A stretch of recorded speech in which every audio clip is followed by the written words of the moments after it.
వచ్చినప్పుడు మనకి ఇక్కడ సమ్మర్ సీజన్ అనేది ఫామ్ అవుతుంది. ఓకే, అప్పుడంటే ఇక్కడ ఎక్కువ హాట్గా ఉంటుంది కదా, సమ్మర్లో చల్లగా ఉంటుందా, సమ్మర్లో చాలా హాట్ చేస్తూ సన్కి నియర్గా వచ్చింది. ఇలా చూడండి, ఇంకా ఇలా రిలేట్ అవుతుంది ఇలా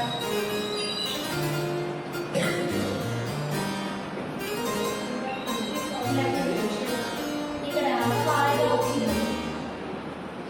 సన్కి క్లియర్గా ఉన్నట్టు మనకి సమ్మర్ సీజన్. తర్వాత ఇలా ఫార్గా